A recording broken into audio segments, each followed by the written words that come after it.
have read about your topic in order to prove that you know what you're talking about, and to show them the state of the research.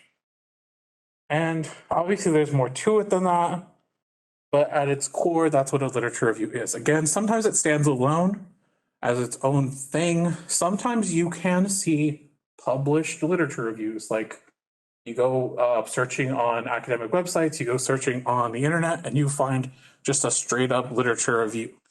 But other times, it tends to be part of this larger scheme or schema of research writing. And it tends to fall right around there in the middle, right after the introduction, but before we start talking about how you're going to develop methods and do actual research in the scientific method. Again, if you're not doing scientific method, if you're doing something in humanities, this may look a little bit different, but most research writing, even in humanities, will tend to look like this in some way or another, where you have some kind of introductory thing, something where you're introducing a topic before moving on to talk about what other people are saying about the topic.